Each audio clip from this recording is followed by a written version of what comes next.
저는 그리스도의 복음을 믿습니다.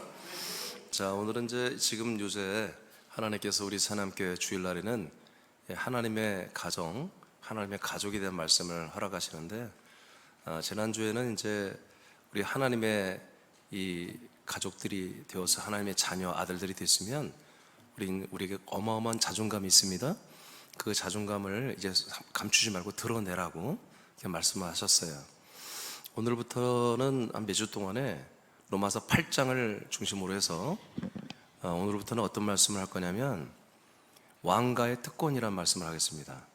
왕가라는 것은 왕의 가문이 됐다는 거예요. 하늘과 땅과 이 음부의 주가 되시며 만왕의 왕 되신 우리가 아들, 자녀들이 되었죠. 그러니까 우리가 사실은 정확히 보면은 우리의 신분이 왕가의 아들들이 된 거예요. 왕가의 가족이 된 것입니다. 그래서 왕가들의 이 가족들에게는 하나님께서 특별한 어떤 권리를 주세요. 특권을 주신다고 해요. 여러분, 우리나라 국회의원들도 특권이 있죠. 죄를 지어도 못 잡아가요. 국회의원들이, 동지들이 얘는요 별로 필요가 없어요. 잡아가세요 하면 잡아가고, 이 사람은 우리가 계속 아무리 죄를 지어도 함께 국회를 해야 됩니다 하고 하면 못 잡아가요. 그래서 여러분, 국회의원들이 이렇게 아주 특별한 특권이 있잖아요. 그런 것처럼 이 하나님의 아들들이 되고 우리가 하나님의 이 가정에서 사는 이 그리스도인들은 하나님이 주신 특권인데, 오늘은 한 가지만 하겠습니다. 우리 1번 다 같이 한번 읽어보죠. 1번 시작. 생명법이 죄와 사망법에서 해방한다. 다시 한번 선포합니다. 시작. 생명법이 죄와 사망법에서 해방한다. 아멘. 생명법이 죄와 사망법에서 해방하는 그 특권이 우리에게 있습니다. 그러니까 죄와 사망법에서 우리가 빠져나와서 자유를, 구원을 받을 수 있는 것은 반드시 생명법이 있어야 되는 거예요. 그래서 오늘 로마서 8장 1절 2절이 오늘 대표 구절인데 다시 한번 읽어보겠습니다. 시작. 그러므로 이제 그리스도 예수 안에 있는 자에게는 결코 정죄함이 없나니, 이는 그리스도 예수 안에 있는 생명의 성령의 법이 죄와 사망의 법에서 너를 해방하였음이라. 아멘. 이 로마서 8장 1절 2절은 모든 그리스도 기독교인들에게 정말 참 소망이 되고 기쁨이 되는 말씀이죠. 1절에 보면은 그리스도 예수 안에 이제 결코 우리는 정죄를 받지 않는다. 그리스도 예수 안에 있으면 정죄를 받지 않는 건 뭐냐면 재판 후에 선고를 하잖아요. 재판 후에 선고하는 걸 정죄라고 그래요. 확정 판결을 하는 거죠. 그러니까 우리는 재판을 받지 않는다는 거예요. 그러니까 공소권도 없고, 그 다음에 재판도 없고, 죄를 확정하는 그런 판결문이 없다는 거죠. 그리스도 예수 안에 있으면. 그럼 어떻게 해서 우리가 이렇게 엄청난 그런 놀라운 은혜를 받게 되느냐면, 그리스도 예수 안에만 있는 생명의 성령의 법이 이 죄와 사망의 법에서 우리를 해방시켰기 때문에 그렇다고 합니다. 하나님께서 만든 법, 두 개의 법을 집행하고 있습니다. 그것은 죄를 깨닫게 하여 사망에 이르게 하는 사망법이고, 또 하나는 깨달은 자들을 살리는 성령님이 집행하는 생명법입니다. 그러니까 법에는 몇 가지가 있다고요? 두 개가 있어요. 누가 만들었어요? 하나님이 만든 거예요. 세상에는 국가들마다 다 헌법을 만들었잖아요. 그 법 말고 우리를 창조하시고 전 세계를 지금 통치하시는 하나님이 만든 법이 딱 두 가지가 있어요. 하나, 먼저 만들었던 법은 하나님이 모세를 통해 주신 말씀이에요. 모세를 통해서 시내산에서 10가지의 계명과 600여 가지의 율례와 규례의 말씀들을 주어서 돌판과 양피지에 실제로 기록한 말씀들이에요. 이 말씀들이 있고요, 이 법이 있고요. 그래서 그 법을 제가 뭐라고 정리를 했냐면, 죄를 깨닫게 하고, 그렇죠? 여러분, 법을 알아야 죄인지 의인지를 알잖아요. 죄를 깨닫게 하여 어디에 이르게 한다? 사망에 이르게 하는 거예요. 그래서 이걸 죄와 사망의 법이라고 하는 거예요. 그러면 내가 이 죄를 하나님이 십계명과 600여 가지의 율례와 규례의 말씀을 몰랐을 때는 죄가 아니었는데 알고 나니까 뭐 이게 죄라는 거예요. 그렇죠? 죄면은 내가 어디에 들어가는 거야? 사망에 들어가는 거잖아요. 사망은 내 혼이 한번 지옥 가서 영원히 고통받는 거예요. 형벌을 받는 거예요. 그러면 어떻게 돼요? 괜찮아요? 큰일 났죠. 이걸 인식한 분들만 이제 어디를 뭘 찾겠어요? 나를 살려줄 법을 찾는 거예요. 그래서 변호사도 찾고 해서 여기서 이 사망에서 나를 건져낼 그런 법을 찾게 하기 위해서 이 죄와 사망의 법을 하나님이 허락하시고요. 그 다음에 이 사망인 것을 깨닫는 그런 사람들을 살리는 법을 성령님이 집행하는 것을 바로 생명법이라고 이렇게 합니다. 그래서 생명의 성령의 법이다 이렇게 합니다. 성령이 법이 아니에요. 생명이 법인데 성령님이 집행을 한다 이거죠. 자, 여기까지 이해되시면 하면 오케이. 자, 이제 들어가겠습니다. 그럼 먼저 죄와 사망의 법에 대해서 굉장히 내용이 많은 거지만 좀 짧게 보겠습니다. 자, 로마서 6장 23절입니다. 로마서 6장 23절 다 같이 읽겠어요. 시작. 죄의 싹은 사망이요 하나님의 은사는 그리스도 예수 우리 주 안에 있는 영생이라. 아멘. 자, 죄의 싹은 뭐라고요? 죄의 싹은 값을 치르는 거예요. 죄값은 뭐냐? 사망이에요. 죄값은 우리나라 법은 죄값을 돈으로 해결하기도 해요. 보석금으로 여러 가지 돈으로 벌금도 내죠. 근데 그런 게 없어요. 하나님의 법에는 그냥 죄는 뭐다? 죄값은 그냥 사망이에요. 사망은 육신이 죽는 것뿐만 아니라 우리 내면의 속사람 혼이 영원히 지옥 가서 고통받는 거예요. 그것까지 포함한 걸 사망이라고 그래요. 그러니까 가혹하죠. 하나님의 법은 무서운 것입니다. 자, 이게 바로 죄와 사망의 법이에요. 자, 로마서 7장으로 가겠습니다. 7장. 자, 우리가 생명법으로 여러분 죄와 사망에서 해방된 걸 여러분 특권을 누리고 있죠? 근데 이걸 정확히 알고 누려야 돼요. 법을 모르고 누릴 수가 없는 거 알고 누리는 거예요. 자, 이제 로마 7장 23절만 읽는데 여러분 이렇게 좀 톤을 높이시고 또박또박 그렇게 읽으시기 바랍니다. 시작. 내 지체 속에서 한 다른 법이 내 마음의 법과 싸워 내 지체 속에 있는 죄의 법으로 나를 사로잡는 것을 보는도다. 아멘. 자, 사도 바울이 로마서 8장 1절과 2절 이하 쭉 8장을 하나님의 성령의 감동으로 기록하여 한마디로 이제 기록하기 전에 7장의 내용을 먼저 하는 거예요. 그러니까 생명의 법을 말하기 위해서는 뭘 말해야 된다? 사망법을 먼저 말을 해야 돼요. 모든 사람은 이 인류의 모든 사람은 하나님께서 이 죄와 사망법을 통과하여 생명의 성령의 법으로 들어가게 해놨어요. 그래서 에덴 동산에 아담과 하와를 창조하시고 그들이 먼저 무엇을 선택하게 해요? 선악을 알게 하는 지식의 나무를 선악과를 선택하게 합니다. 생명나무를 선택하지 않았습니다. 맞죠? 선악과를 먼저 선택하여 악을 알게 하는 것입니다. 그러니까 선악과에는 뭐가 있어요? 선이 있고 악이 있는 거예요. 선이 있기 때문에 악을 아는 거예요. 악이 있기 때문에 선을 아는 거예요. 선악과는 무지막지 뭐 나쁜 그런 게 아니에요. 지금 인류의 모든 사람들이 가지고 있는 생각이나 마음이나 이념이나 철학이나 사상이나 모든 종교나 다 이 선악과 안에 있는 거예요. 이것을 반드시 통과해서 어디로 오라고요?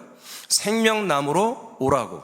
그래서 선악과를 이수하기까지 졸업하기까지는 생명나무에 오지 말라고 생명나무의 길을 차단해 버리잖아요. 에덴 동산에서. 자, 여기서 오늘 바울이 두 개의 법이 있다고 말하죠. 하나는 내 마음의 법이 있고, 마음의 법이 있고, 또 하나는 뭐예요? 지체 속에 있는 죄의 법이 있다고 그러죠. 여러분 읽은 거예요. 23절. 내 마음에 있는 법이 있고 내 육신, 지체 속에 있는 법이 있다는 거예요. 내 지체, 육신 속에 있는 법은 죄의 법이래. 이 두 가지가 있다고 이렇게 얘기했어요. 자, 그런데 어떤 법이 이긴다는 거예요? 육신 속에 있는 죄의 법이 자기를 사로잡아버린대. 내 마음의 법을 따르려고 해도 죄의 법이 나를 이겨버린다는 거지. 그래서 그 다음에 24절에 어떻게 바울이 표현하나 봅시다. 시작. 오호라 나는 곤고한 사람이로다. 이 사망의 몸에서 누가 나를 건져내랴. 아멘. 여러분 이걸 아셔야 돼요. 로마서 7장은 많은 신학자들이 7장은 삽입된 장과 같다 이런 얘기를 해요. 근데 나도 거기에 동의합니다. 6장에서 바로 원래 8장으로 가는 거예요. 근데 하나님이 6장에서 8장으로 가기에는 좀 더 이 사망에 대해서 얘기할 필요가 있었던 거예요. 그래서 하나님께서 사도 바울에 더 추가해서 로마서 7장을 끼워 놓으신 거예요. 8장의 생명을 말하기 위해서. 그래서 바울이 이 7장의 내용은 지금 사도로 활동할 때가 아니에요. 이 사람이 율법의 거룩한 종이 되어서 굉장히 열심히 여러분 모세의 말씀을 따르고 순종했던 분이죠. 그래서 기독교인들을 체포하고 구금하고 가두고 여러분 사형 언도를 내리는 그 현장에도 여러분 있었던 이 한마디로 재판관이 바로 바울이었어요. 자, 이 사람이 결국에 그리스도를 만나기 전에 이제 뭐라고 그래요? 오라? 나는 여러분 24절 읽었죠? 오라 나는 뭐라고요? 곤고한 사람이라고 말하잖아요. 나는 희망이 없다는 거예요. 그러니까 이런 마음 상태였어요, 바울이. 그런데 겉으로는 어떻게 해요? 내가 하나님의 이 모세를 통해 주신 말씀, 이 율법을 가장 잘 지키는, 이 율법을 가장 사랑하는, 하나님의 말씀과 계명을 가장 사랑하고 열심히 하는 그런 자로 외식하며 살아왔던 거예요. 그러나 본인은 알아. 제 속마음은 날마다 이 마음의 법이 뭐예요? 율법을 지키는 게 마음의 법이에요. 육신의 죄법은 뭐예요? 율법을 안 지키고 싶은 거예요. 남들이 보는 데서는 지켜요, 안 지켜요? 지켜요. 안 지키다니 지키지. 남들이 보는 데서는 지켜. 남들이 안 보는 데서는 안 지켜도 되잖아. 누가 증인으로 고발만 안 하면 괜찮은 거야, 율법은. 이런 생활을 바울도 했다는 거야. 그래서 날마다 육체 속에 있는 이 죄법이 자기를 사로잡아 결박하여 날마다 마음으로 하나님의 이 거룩한 말씀을 지키고 싶은데 안 됐다는 거예요. 그런데 남들 보는 데서는 철제시킨 거지. 그러니까 산헤드린 공회 이 국가재판관의 배심원이 된 거죠. 응? 우리나라로 말하면 대법원 한마디로 심판 재판관이 된 거예요. 이만큼 높은 지위에 30대 이미 높은 지위에 올라간 아주 엘리트란 말이에요. 근데 이 사람이 고백하는 거예요. 사실은 내가 이제 양심 고백하는 거야. 이제 그리스도 안에 와서 이제 하는데 예전에 나는 오라 나는 곤고한 사람이었다. 날마다 이 육체 속에 있는 이 죄법을 나는 이기지 못하고 날마다 율법을 사실은 어기며 나는 그렇게 살아왔던 그런 부족한 자였다라고 고백을 합니다. 그러면 이제 탄식만 하고 끝날 거냐? 아니지. 오라 나는 곤고한 사람인데 누가 나를 이 사망, 죄와 사망에서 나를 좀 건져내 나를 구원할 그럴 일이 없겠느냐, 이런 마음이 있었다는 거예요. 25절 시작. 우리 주 예수 그리스도로 말미암아 하나님께 감사하리로다. 그런즉 내 자신이 마음으로는 하나님의 법을, 육신으로는 죄의 법을 섬기노라. 아멘. 그래서 난 어떡하지? 그런데 이제 감사한 일이 이제 벌어지는 거예요. 이제 그게 8장까지 이어지는 거예요. 그래서 이 바울이 고백하기를, 자, 내 마음으로는 하나님의 법을, 육신으로는 죄의 법을. 하나님의 법은 지금 모세의 계명을 말하는 거예요. 아직 두 번째 법이 나타나지 않은 거예요.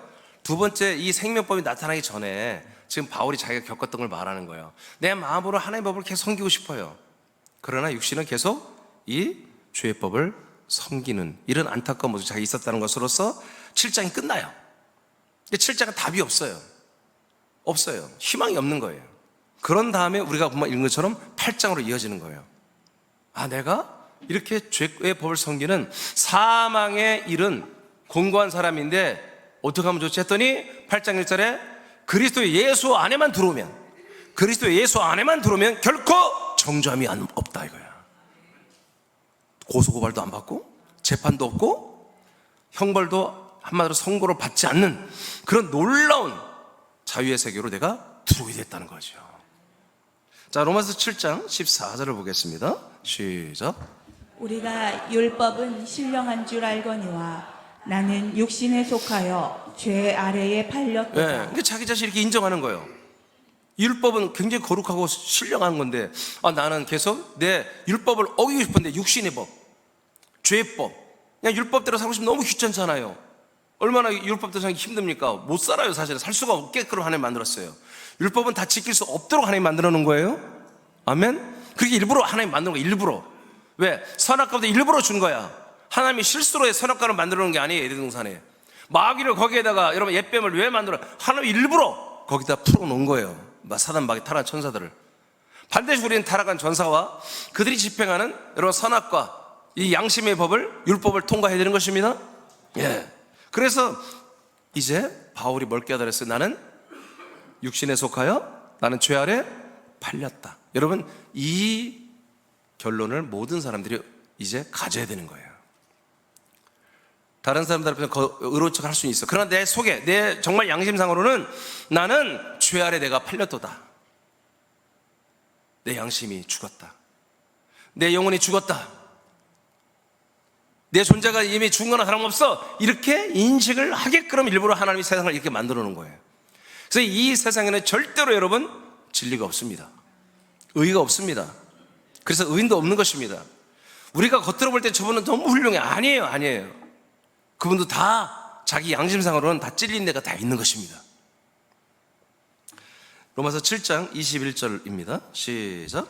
그러므로 내가 한 법을 깨달았노니 곧 선을 행하기 원하는 나에게 악이 함께 있는 것이로다. 아멘. 그래서 로마서 7장입니다. 지금 로마서 7장에 바울이 뭘 고백해요? 내 안에 마음으로는 선을 추구하고 있고 내 육체로는 악을 추구하고 있는 걸 깨달았도다. 이걸 뭐라고 그래요? 이걸 선악을 알게 하는 지식의 나무라 하는 거예요.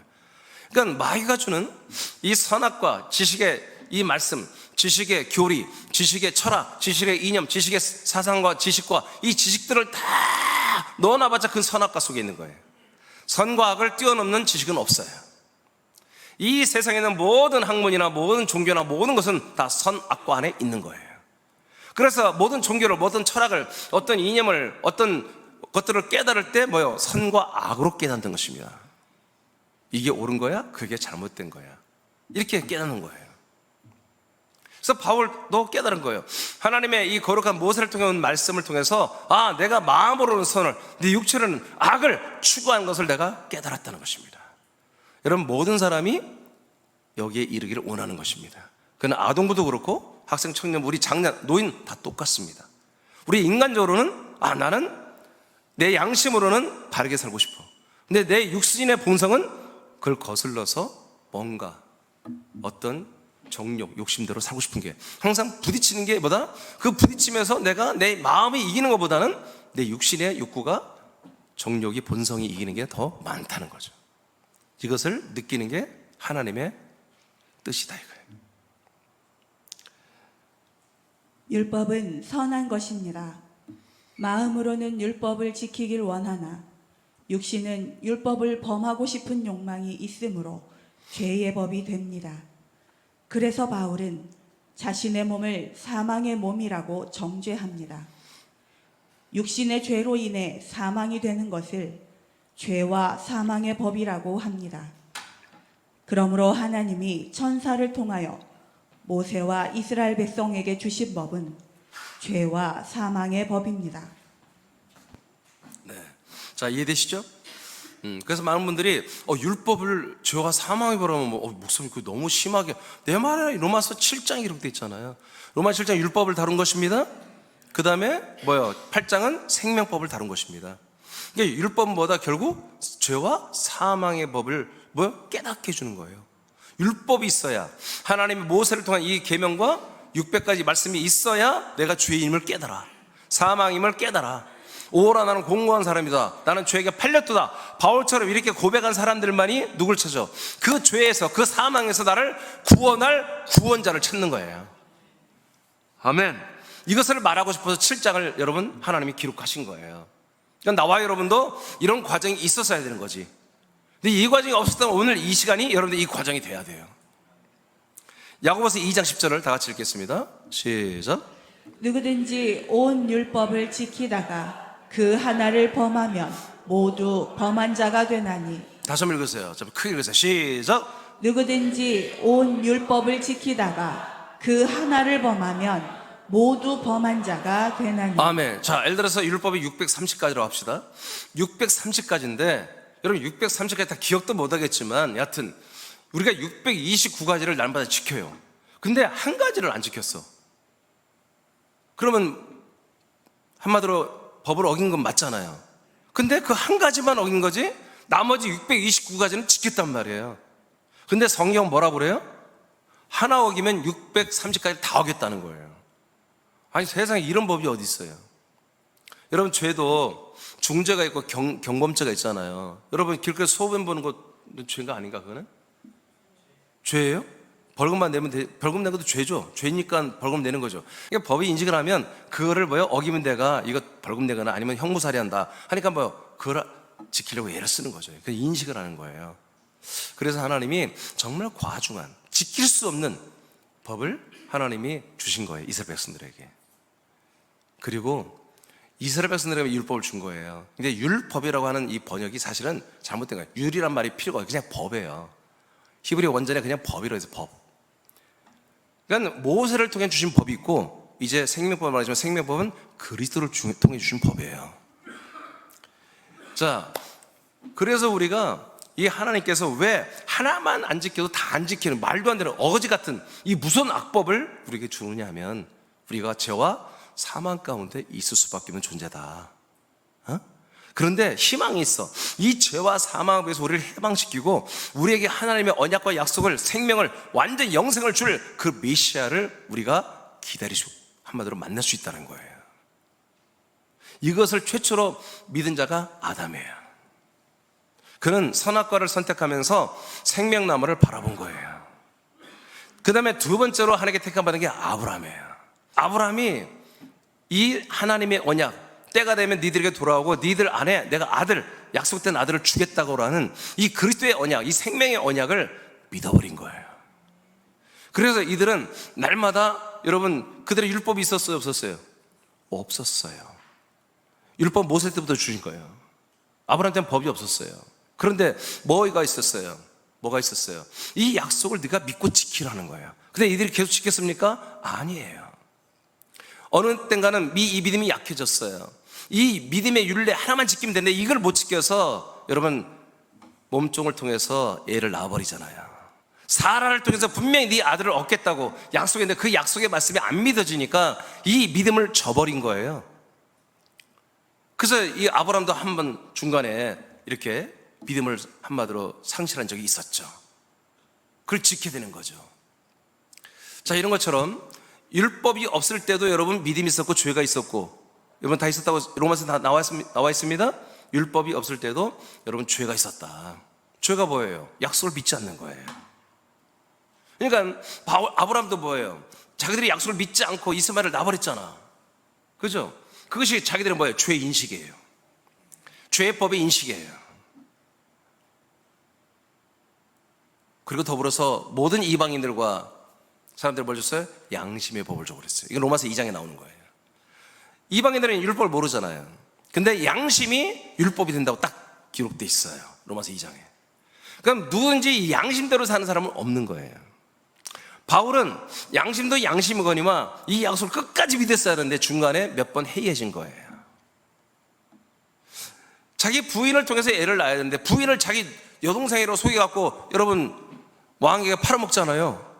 그거 죄예요, 죄. 그게 분명히 자기 부인을 통해서 약속된 자손이 나와야 되잖아.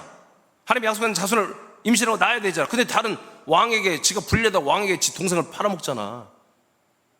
그게 다 죄예요. 그런 죄의 인식 속에서 아브라함도 계속해서 뭐요? 내가 이렇게 부족함을 깨닫고 그 하나님이 약속한 자손 그 메시아 그리스도가 우리에게 와야 우리도 구원을 받는다는 그 인식을 갖고 있었던 거예요. 아브라함도, 이삭도, 야곱도. 그래서 이제 우리가 이 죄 사망법을 마치면서 선악과는 생명나무로 가는 길이란 것입니다. 아멘 하셔야 돼. 선악과는 생명나무로 가는 길입니다. 율법, 죄와 사망의 법은 생명의 법으로 가는 길입니다. 여러분 예수의 피는 율법을 파괴하고 율법을 없앤다. 지금도 율법은 집행되고 있는 거예요. 지금도 여러분 선악과의 법은 집행되고 있는 거예요. 그것을 통과해서 오라 나는 공고한 사람이로다. 내가 죽게 되었다, 내가 죄에게 내가 팔렸도다, 이렇게 인식한 사람들만이 뭐요? 이렇게 예수 그리스도의 복음을 받아들이는 거예요. 당신의 그 모든 죄, 당신의 그 모든 절망, 당신의 모든 그 소망이 없는 그 양심에 날마다 저촉이 되는 그 모든 걸 완전히 해방시켜주고 당신을 하나님의 아들로 세워주는 영원한 생명 주는 것은 오직 하나님의 아들 예수 그리스도를 믿는 것 외엔 다른 것이 없다라고 하는 이 언약, 이 약속을, 이 복음을 딱 전할 때 그런 분들만이 아멘 하는 거예요. 그러니까 우리가 어린 친구들은 잘 믿기 힘들겠지만 아니에요. 내 경험으로 때는 나도 어렸을 때도 이 양심이 있었어요. 내가 4살, 5살 때도 나는 이런 양심이 있었어요. 충분히 여러분 4살, 5살, 6살, 7살도 충분히 이 예수 그리스도의 복음을 믿을 수가 있어요. 그래서 충분히 누구나 다 거짓말하고 누구나 다 선악과 속에 살다가 여러분 이 거짓 속에 살다가 악 속에 살다가 여러분 생명으로 두를 수가 있는 것입니다. 그래서 두 번째 생명법을 이제 하고 해보겠습니다. 죄와 사망의 법에서 우리를 해방하는 법은 생명법입니다. 하나님은 생명법을 생명의 성령의 법이라고 합니다. 죄와 사망법은 천사와 모세를 통해 왔으나 생명법은 성령에 의해 집행이 됩니다. 성령이 사람 안에 내주할 때부터 적용이 되는 법입니다. 아멘. 그러니까 이 생명법은 성령이 역사하는 법이에요. 근데 생명법 자체는 성령이 아니야. 생명법 자체는 그리스도야, 그리스도. 자, 이제 그걸 설명해 드릴게요. 로마서 8장 11절입니다. 자, 다 같이 선포합니다. 시작. 예수를 죽은 자 가운데서 살리신 이의 영이 너희 안에 거하시며. 아멘. 자, 예수님 죽었잖아요. 십자가에서. 죽은 예수님을 하나님이 어떻게 했다고요? 살렸다고 하잖아요. 부활시켰다. 근데 하나님이 그냥 살린 게 아니라 뭘로 살렸다? 하나님의 영으로. 성령이 하나님의 영, 삼위일체 하나님 중에 성령 하나님이 성자 예수를 살렸다는 거잖아요. 근데 그 하나님의 영이 여러분 안에 거하시며, 그러니까 예수님만 부활시킨 게 아니라 그 하나님의 영이 예수님을 부활시키고 나서 어디 안에? 우리 안에도 거하신다, 그죠? 우리 안에 거하시면, 자, 그리스도 시작. 그리스도 예수를 죽은 자 가운데서 살리신 이가 너희 안에 거하시는 그의 영으로 말미암아 너희 죽을 몸도 살리시리라. 아멘. 와, 이것이 대박인 거야. 그러니까 사망을 통과한, 죄와 사망법을 통과한 우리에게 나는 정말 죄인입니다. 나는 죄에 팔렸습니다. 나는 사망감이 됐습니다. 나 좀 살려주세요. 이렇게 SOS라고 정말 간절히 살기를 원하는 분들에 한해서 성령님이 들어가시는 거예요. 할렐루야. 들어가셔서 어떻게 한다고요? 예수님이 죽은 자 가운데 있었는데 그 예수의 영, 살리는 그 예수의 영, 성결한 영을 부활의 몸으로 살렸죠. 영이 부활의 몸이 되게 했잖아요. 하나님 영이, 정확히 말해서 하나님의 영이 예수님 안에 있는 그 성자의 영을 부활의 몸으로 살렸습니다. 그래서 좀 있으면 이제 다 확인돼요. 여러분 또 읽을 거니까. 자, 그런데 우리 예수님만 부활시키는 게 아니라 우리 안에 들어와서 우리도 우리의 몸, 이 몸 말고 부활의 몸으로, 영원한 몸으로 살려버리겠다는 거예요. 누가? 성령님이, 하나님의 영, 성령님이. 이 성령님이, 자, 이제 여러분 이제 알기 쉽게 얘기를 할게요. 자, 성령 하나님이 예수님 안에 있었죠? 비둘기같이 임해 있다고 사도 요한이 봤죠? 세례 요한이 봤죠? 그분이 죽었어요. 혼이 음부까지 내려갔어요. 그러나 그분의 영은 여러분 낙원에 있었습니다. 주인과 함께 오늘 네가 나와 함께 낙원에 있으라 그랬습니다. 그 영을 성령 하나님이 그 아들 그리스도의 영을 그리스도의 부활의 몸으로 살려버렸습니다. 일으켜버렸습니다. 그래서 이 몸이 뭐가 된 거예요? 영원한 생명의 몸이 된 거예요. 그래서 여러분 생명이라는 단어가 여러분 그 앞에 성경은 영생이라고 하잖아요. 우리 영생 해석을 영생을 하면 안 돼. 영원한 생명 줄여 쓰면 안 돼. 영원한 생명을 써야 되는데 자꾸 영원한 생명 이 두 글자를 그냥 영생이라고 이렇게 붙여 써버렸어요. 그래서 영생 우리 영원히 산다 이 뜻이 아니야. 영원한 생명이라는 뜻이에요. 이 영원한 생명은 하나밖에 없는 거예요. 부활하신 그리스도의 몸밖에 없는 거예요. 이 몸만이 영생하는 거예요. 어떤 피조물도 영생하는 몸이 없어요. 천사들도 영생하지만 몸이 없어요. 걔들은 가끔 몸으로 나타나서 하나님이 잠깐 그 몸을 렌트해서 보내주는 거지, 천사들은 원래 몸이 없는 존재들이에요. 영적인 존재들이에요. 사람들에게 몸이 있어요. 근데 이 몸은 잘 살아야 7, 80년, 강건해 90이에요. 그 이상 못 살아요. 그래서 영원한 생명이라고 하는 것은 부활하신 그리스도의 몸만이 생명이야. 그러면 여러분 이제 눈치를 채야 돼요. 여러분 알으셔야 돼요. 그러면 생명법이라는 게 뭐냐? 성령이 역사해서 예수 그리스도의 영을 부활의 몸으로 생명으로 만들어버렸죠. 이것이 생명법이에요. 이것이 생명법이에요. 이해되십니까? 자, 보세요. 왜 생명법인지. 자, 이것은 최초의 사건이에요. 예수님 안에 있는 그 영이라고 하는 놀라운 존재가 부활의 몸이 된 것이거든요. 영원한 생명의 몸이 된 거거든요. 이제 이것이 하나님에게만 일어난 사건이야. 이 몸으로 하나님이 지금 영생하고 있어요. 삼일체 하나님이 이 몸으로 영생하고 있어요. 근데 이 몸을 사람들에게도 주겠다는 거야. 하나님의 영이 우리에게 주는 이유가 뭐냐면 우리의 영을 이 몸으로 만들어 버리겠다는 거지. 그러면 생각을 해보세요. 사람이 한두 명이냐고. 지금 1, 2년 동안 하는 게 아니라 지금 수천 년 동안 하나님이 하고 계시잖아요. 이 수십억, 수백억 사람들에게 똑같이 적용하려면 기준이 있어야 되잖아요. 기준을 세우는 게 뭐예요? 그 법이라고 그래요. 그래서 하나님이 법을 세웠어. 그게 뭐예요? 예수님을 죽은 자 가운데서 부활하여 그리스도의 몸으로 세우신 거, 이게 법이 된 거야. 여러분 판례라는 게 있잖아. 판례. 법이 애매할 때는 판례법을 따른 거예요. 이 법이 하나의 판례법이 되어서 이 법이 유일한 하나밖에 없는 생명법이 된 거예요. 그러면 우리 모든 사람들에게 이 법을 적용시키고 싶어. 그러면 이 기준이 뭐예요? 예수의 영이 그리스도의 부활의 몸이 된 이 판례법을 따라서 우리를 적용시킨다는 거지. 이것을 누가 이 법을 집행을 한다? 성령님이. 하나님의 영이 집행한다는 거예요. 그래서 하나님의 영이 이 생명법을 집행하는 것을 뭐라고 한다? 생명의 성령의 법이라고 하는 거예요. 헬라 원자로도 정확히 그렇게 돼 있어요. 우리가 이 법을 알게 되고 이 법을 만나게 되고 이 법에 한마디로 적용이 된다는 것이 이게 은혜야. 많은 분들이 죄와 사망의 법, 율법인 건 다 알아. 그런데 이 생명법을 잘 몰라. 생명법을 모르고 무조건 예수의 피로 우리가 죄 사함 받았으니까 구원 받을 거라고만 생각하는 거야. 그렇지 않아요. 반드시 여러분 읽었잖아요. 로마서 8장 1절 2절에 그리스도 예수 안에 있는 자만이 결코 정죄함이 없고 오직 이 생명의 성령의 법이 이 죄와 사망의 법에서 우리를 해방시켰다고 그랬잖아. 그러니까 생명법이 없으면 이 죄와 사망의 법을 우리가 이길 재간이 없는 거예요.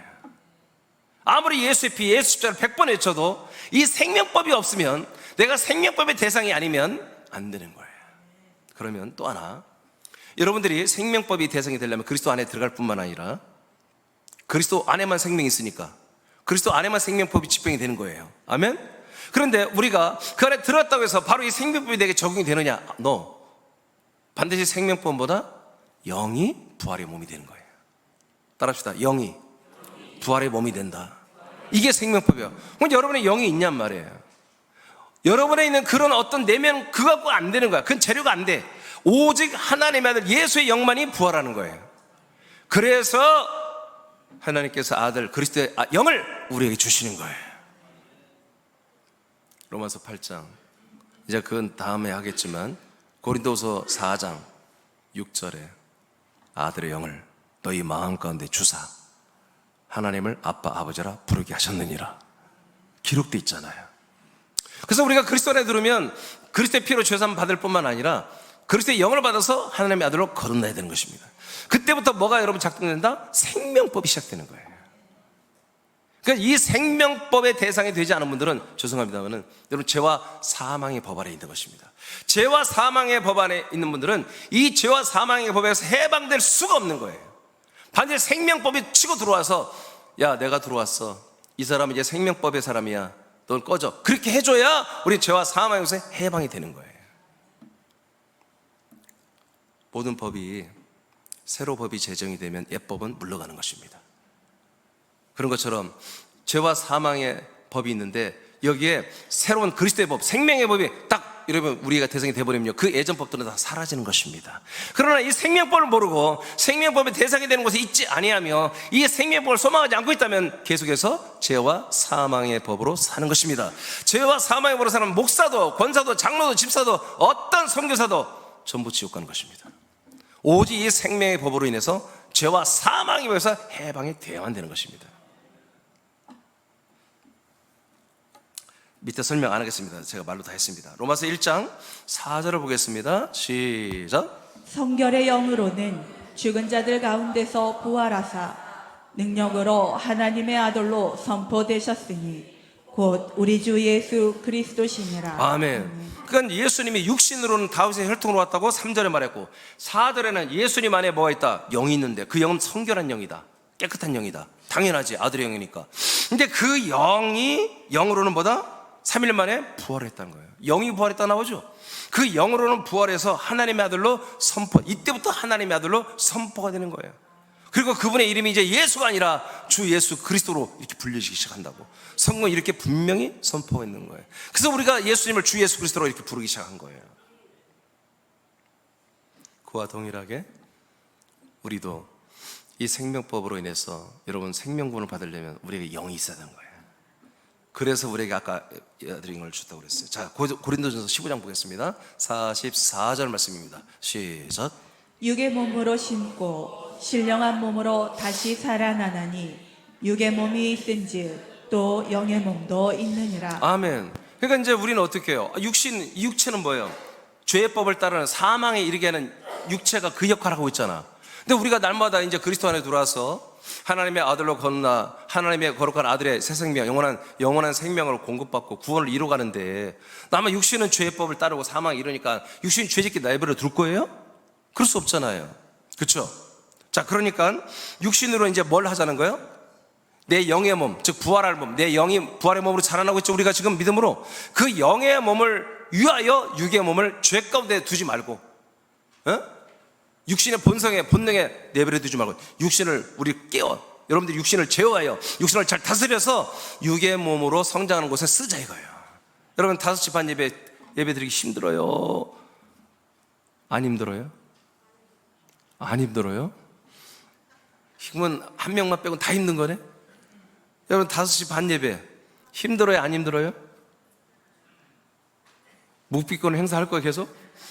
안 나오려고? 여러분 힘들어요. 나도 힘들어. 나도 더 자고 싶을 때가 많아요. 근데 뭐 때문에 여러분 예배를 드려요? 영의 몸을 위해서 예배 드리는 거예요. 누굴 위해서가 아니에요. 여러분을 위해서예요. 나는 요즘에 생각하는 게 이 세상에 내 생각이요, 제일 욕심쟁이, 가장 이기적인 사람이 누구냐? 가장 이기적인 사람이 첫째가 하나님.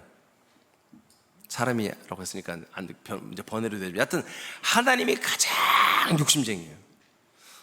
하나님은 자기가 욕심부린 거 한 가지를 지금 수억 년이 지나도 그것을 계속 이루어가고 있어요. 포기를 안 해. 얼마나 욕심이 많은지. 하여튼 이게 너무너무 좋다고 생각하니 끝까지 그걸 이뤄보려고. 두 번째로 가장 욕심쟁이가 누구냐? 난 바울이라고 봐요. 바울은 자기가 딱 여기에 목숨 걸었어. 야, 이게 진짜 진리고 이게 진짜 생명권이고 이 생명의 몸 딱 걸었어. 이 부활의 생명에 딱 표대를 두니까 결혼도 안 해버려 그냥. 여러분 바울이 얼마나 인기가 많았겠어요. 예? 이렇게 능력도 많고 말씀도 잘하고 수많은 사람에서 구원하고 수많은 교회를 세우고 얼마나, 아줌마들이 얼마나 좋아했겠어요. 집사님, 권사님, 여자 권사님들이 얼마나 결혼하자고 계속 대시를 했겠어.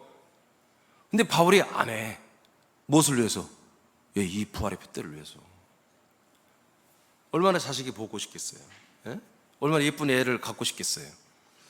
그 사람이 조금만 그냥 가만히 있어도 여러분 지금 대법관 한마디로 판사인데 얼마나 앞으로 유명한 사람이에요. 유명한. 근데 세상에 있는 모든 거 다 버려버리잖아요.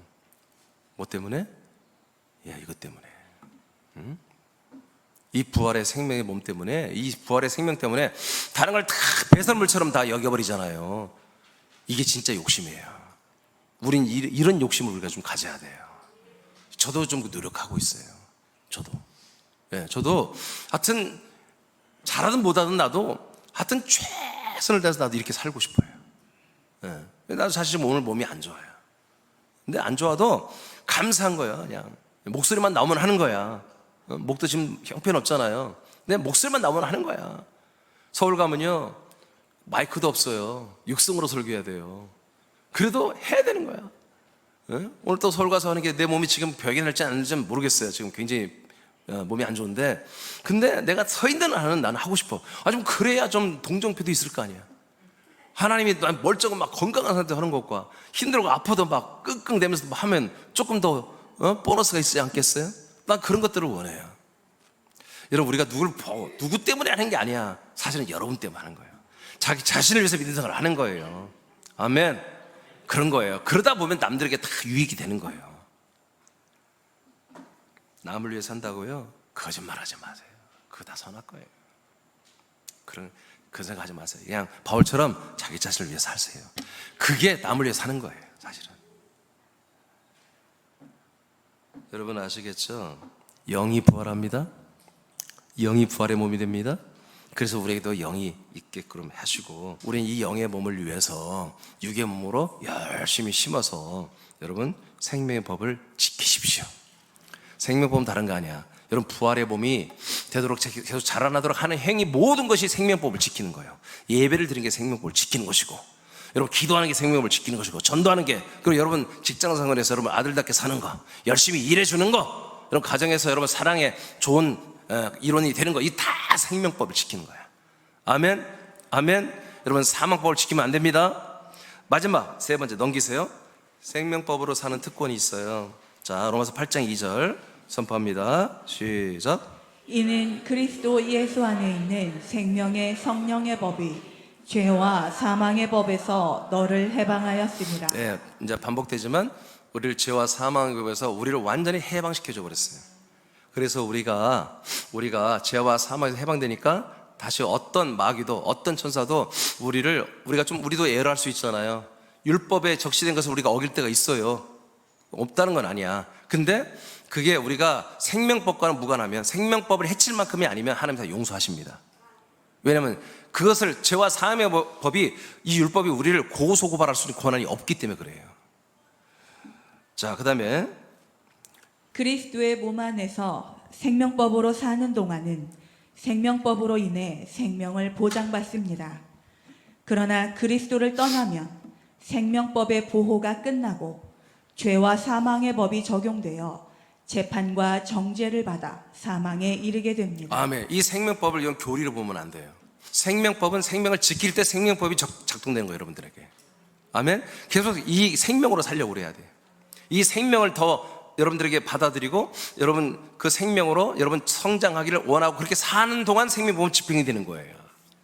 근데 어떤 지체들은 이 생명법을 버리고 그리스도 밖으로 나가버리는 사람도 있습니다.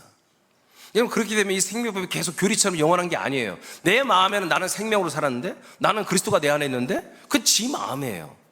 하나님이 이 법이야, 법. 여러분, 이 법은 그리스도 안에서만 있는 거라고 이러면 로마서 8장 1절 2절에 여러분 이미 선포했잖아요. 그리스도 몸을 떠나면 이 법도 법령이, 법 효력이 없어져 버리는 거예요. 이 생명법의 효력이 사라지면 뭐예요? 죄와 사망의 법의 효력이 바로 집행이 돼 버리는 거예요. 끝나는 거예요.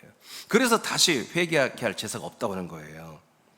여러분, 그래서 우리는 구원이, 많은 분들이 믿음으로 구원받느냐 행위로 받느냐 이거 갖고 싸우고 있잖아요. 그래서 요즘에는 믿음의 행위로 구원받습니다. 섞어요. 믿음의 행위로 구원받습니다. 네, 그게 맞아요. 우린 믿음으로 구원받는 거예요. 근데 왜? 믿음에는 생명법을 지키는 행위가 있어야 되는 거예요. 율법을 지키는 행위가 아니에요. 윤리 도덕을 지키는 게 아니에요. 남들이 봐서 좋게 하고 그런 게 아니야. 이 생명법을 지키는 행위가 있어야 되는 거예요. 그 중에 대표적인 게 예배란 말이야. 예배. 응? 여러분들의 생명을 위해서 사는 거, 그 생명법을 반드시 지켜야 돼요. 히브리서 10장 16, 17절입니다. 시작. 주께서 이르시되 그날 후로는 그들과 맺을 언약이 이것이라 하시고 내 법을 그들의 마음에 두고 그들의 생각에 기록하리라 하신 후. 아멘. 이제 여러분, 이 죄와 사망법은 돌판과 양피지다가 기록했죠. 그런데 이제 이 생명법은 이렇게 보이는 데서 쓰는 게 아니야. 우리들 속 안에, 우리들 마음 안에 이 생명법은 기록하는 거예요. 그래서 이제 하나님의 법을 우리 안에 두시는 겁니다. 자, 그러면 어떤 일이 일어납니까? 우리 안에, 그리스도 안에서 우리 안에 기록된 법을, 우리가 생명법을 지키면 17절 시작. 또 그들의 죄와 그들의 불법을 내가 다시 기억하지 아니하리라 하였습니다. 아멘. 예, 하나님의 아들 그리스도를 통해서 주신 이 그리스도의 법, 생명법을 우리 마음 안에 새기고, 이 법을 지키는 분들은 하나님께 어떻게 한다고요? 죄와 불법을 기억하지 않겠다. 여러분, 이게 어려운 거예요. 내가 이제 여자하고 이렇게 우리 안사람하고 35년을 살아보니까 남 사람 다 똑같은 틀린 부분이 남자 여자 다른 점이 다 하나 있더라고요. 뭐냐면 여자는 기억력이 좋고 남자는 기억력이 없어요. 남자들은 잘못한 거 기억이 하나도 안 나. 잘한 것만 기억나고, 여성은 잘못한 것만 기억해. 남편이 잘한 것은 기억 못하고. 그래서 이게 싸움이 날 수밖에 없는 거예요. 가끔 나에게 취조하듯이 한 사람이 당신이 몇 년도에 며칠까지 기억해. 나는 기억이 정말 하나도 안 나요. 그런 일이 있었나? 무슨 처음 듣는 얘기인데 그랬다는 거예요. 그렇게 잘못을 했대. 처음에 나도 멋 모르고 막 대들었어요. 뭔 소리 하고 있어, 내가 그 기억이 안 나는데. 근데 나중에는 요즘에는 점점 그런 일이 없었는데 무조건 인정해야 돼요. 잘못했다고 해야 돼요. 그때 내가 잘못했지. 미쳤나 봐 내가 그때. 이렇게 해야 돼요. 그러니까 기억이 나는 하는 뭐예요? 죄야. 우리는 잊어버려. 잊어버리니까 내가 죄가 아니요. 또 집에 가서 웃으려고 하지. 뭔 말인지 모르지 또. 다시. 기억이 나면 죄고, 기억이 안 나면 죄가 아니요. 그러니까 남자들은 여자 앞에 항상 부인 앞에 떳떳한 거예요. 죄가 생각이 안 나니까. 근데 부인은 생각이 나니까 늘 죄인 취급하고, 남편들은 떳떳하고. 그러니까 이게 안 맞는 거야. 이제는 우리 사람 지체들이요, 우리 부부도 마찬가지지만 그리스도 안에서 다 용서합시다. 에? 따지지도 묻지도 맙시다. 양희선 왜 썩소를 하는 것 같아? 그냥 이 그리스도 안에서 우리가 한 생명이면 다 좀 이해합시다. 아멘. 이제 우리는 생명법을 지키는 것으로 서로 독려하고 서로 격려하고 그렇게 해야 되는 것입니다. 근데 하나님이 전지전능하시잖아. 모든 걸 아시고 기억하는 분인데 하나님의 절대 능력으로 그 기억을 빼버리겠대. 우리의 모든 허물과 죄와 악을 다 잊어버리겠대. 그래서 우리가 그리스도 예수 안에서만, 여러분, 이렇게 이 생명법이 있는 한은 죄와 사망의 법이 없어져 버린 그 한에서만 하나님 우리 죄를 다 용서하시는 거예요. 아멘입니까? 그래요. 자, 로마서 8장으로 갑니다. 자, 이렇게 되면 어떤 좋은 일이 있냐면, 자, 31절 다시 선포해요. 시작. 그런즉 이 일에 대하여 우리가 무슨 말 하리요? 만일 하나님이 우리를 위하시면 누가 우리를 대적하리요? 아멘. 지금 로마서 8장이에요. 이렇게 생명의 성령의 법으로 우리가 정말 죄선 받고 하나님의 아들이 되고, 정말 이렇게 모든 만물과 모든 피조물이 우리를 우리를 갈망하며 우리에게 찾아오고 이런 좋은 일이 막 일어나는 가운데, 이제 마지막 8장이 끝나는 장면에서 하나님께서 바울 통해 무슨 말을 하냐면, 하나님이 이렇게 왕가의 가문이 되고 아들들이 된 이 아들들을 어떻게 여긴다고요? 유의하신대요. 그러니까 하나님이 이 아들들을 유의하시면 누가 그 아들들을 대적하리요? 그러니까 사단 마귀가 대적이 뭐예요? 사단 마귀가 대적해서 우리를 죄짓게 하는 거예요. 그래서 사망에 이르게 하는 게 사단 마귀의 대적의 목적이거든요. 이런 짓을 할 수가 없다는 거야. 하다가도 우리가 생명 인식, 아들의 인식, 이걸 인식이라고 그래. 내가 처음부터 이 아들의 인식이라고 그랬잖아. 아들의 인식은 곧 뭐예요? 생명 인식을 해야 돼. 내가 생명법으로 살고 있다는 거지.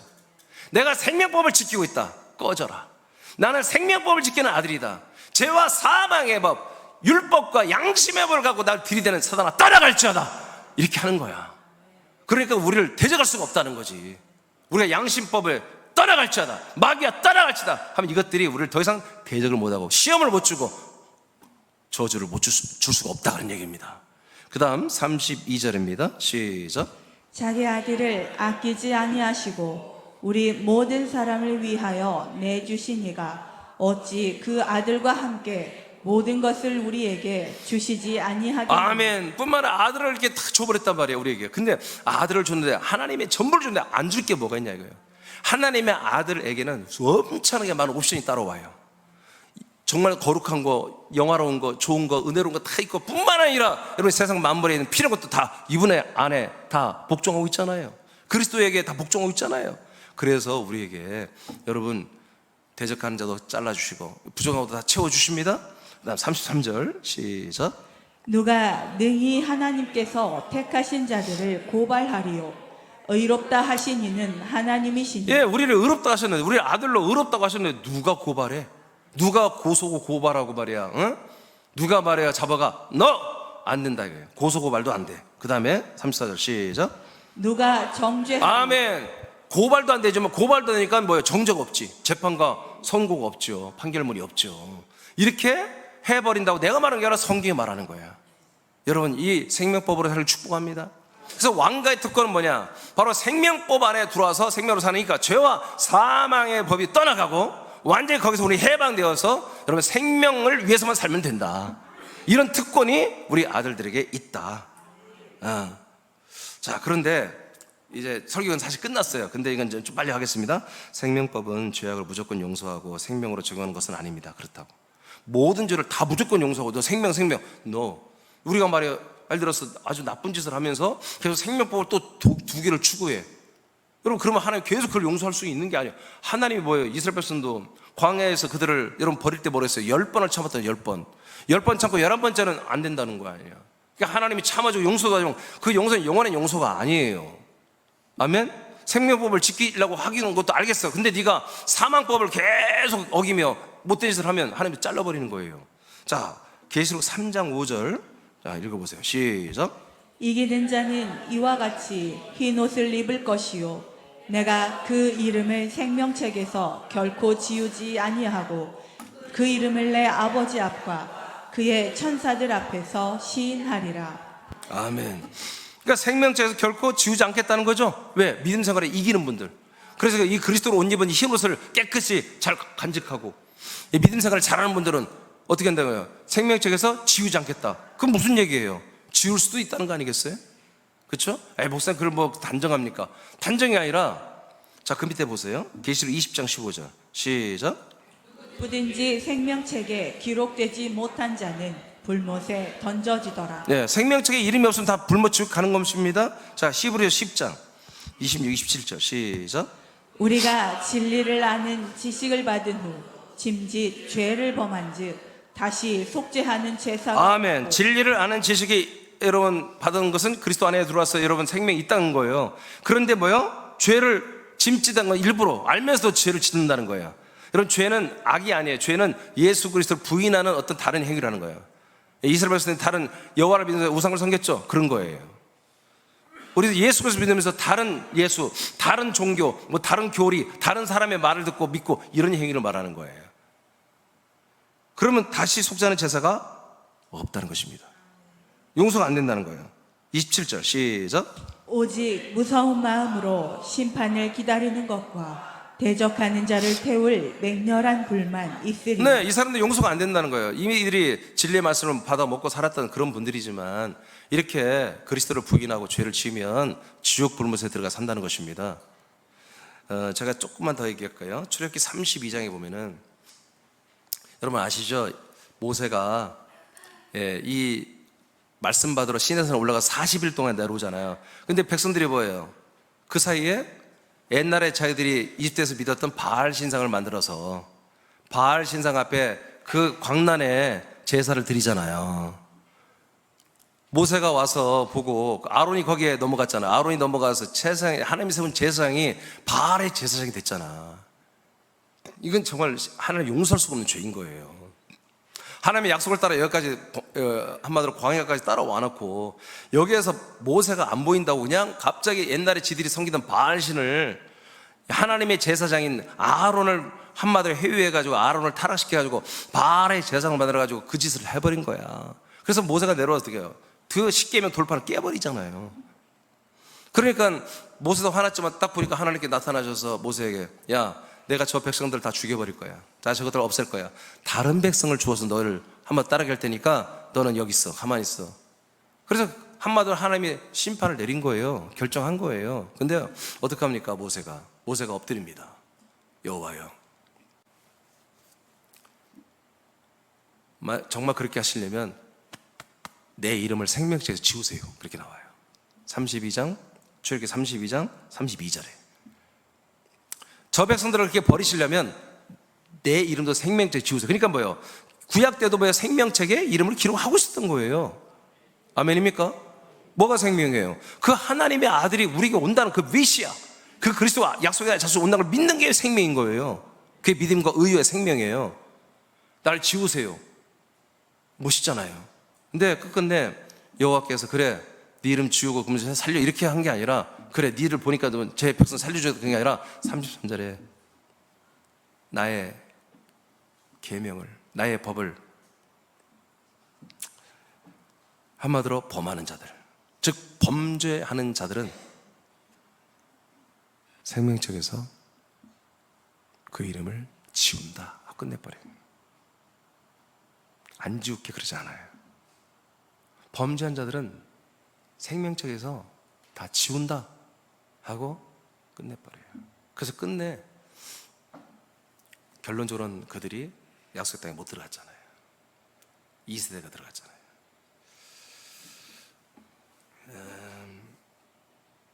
우리가 이 부분을 조금 더 한 가지만 더 얘기할게요. 제가 오래전에 좀 충격받은 사건이 하나 있었어요. 이 말씀을 제가 받다 보니까 하나님이 그 사건을 생각나게 했어요. 2003년도에 그래서 그 자료를 내가 찾아보려고 하는데 인터넷보다도 아마 그냥 유튜브에 쳐봐서 그랬더니 그게 그 사건 영상이 그대로 있더라고요. 2003년도 11월인가 그럴 거예요. 동작대교, 서울에 있는 동작대교. 어떤 사람이 지나가다가 경찰에 신고를 한 거예요. 지금 어떤 사람이 사람 2명을 집어 던졌다는 거야. 그 한강에다가. 빨리 좀 와라고. 빨리 그 애들, 그 사람 구출해야 된다고. 근데 경찰이 출두해서 가봤더니 범인이 잡혔어요. 잡혔는데 보니까 아버지야. 아버지가 지 딸과 아들을 집어 던진 거예요. 24살 먹은 어린 아버지지.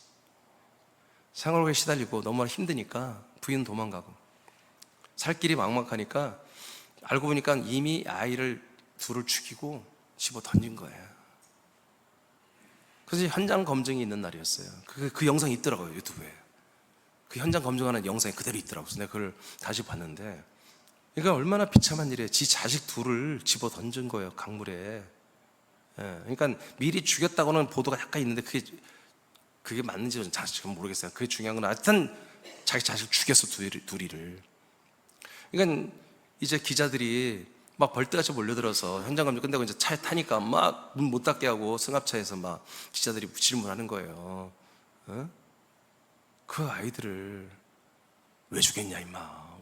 너 마음이 지금 어떤 심정이니까 막 좀 괴롭습니다, 답답합니다, 뭐 그렇게 대답하더라고. 그러니까 기자가 그 다음에 말하더라고요. 그러면 살기 힘들어서 그랬다는데 너는 왜 안 죽었냐? 이 자식만 죽이고 너는 왜 안 죽었냐? 물었어요. 그랬더니 바로 대답해. 저는 기독교인이라서요. 정확하게 대답하더라고요. 나는 기독교인이라서 나는 죽을 수가 없었어. 자살할 수가 없었어요.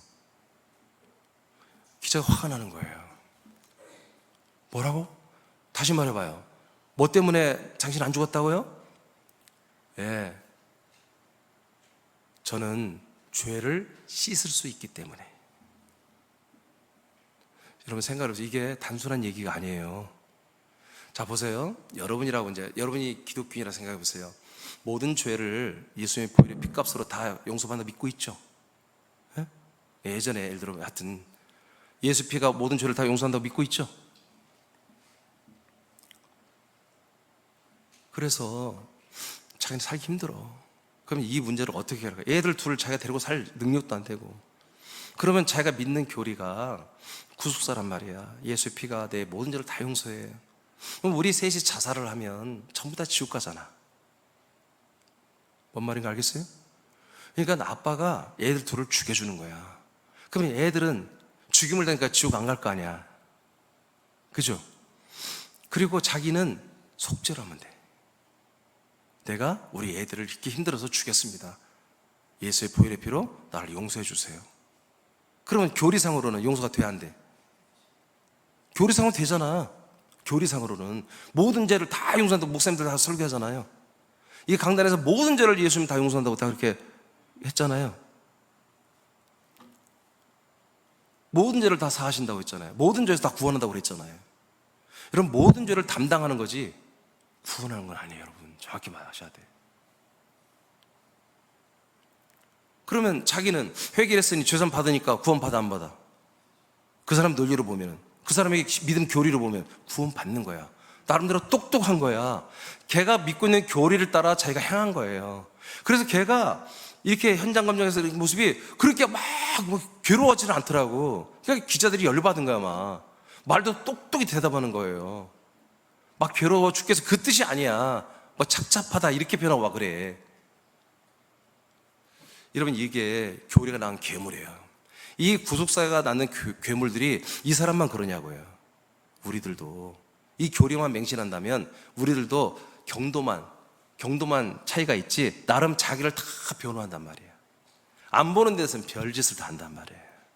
그리고 자는 회개하면 속죄하면 씻어주신다 죄를.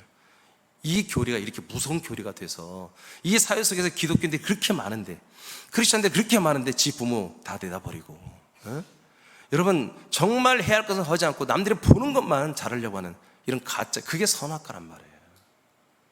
자, 이런 식의, 그래서 미량이라는 영화도 여러분 알잖아요. 자기 아이를 납치해서 죽여버린 그 죄수를 자기가 예수님 믿고 나서 부흥회 다니면서 막 이렇게 은혜 받고 자기 용서해, 자기가 살겠어, 용서를 하니까 자기가 죽겠어, 용서하러 교수 면회 갔는데 오히려 나를 용서하지 말라고 하잖아. 하나님이 나를 다 용서하셨다.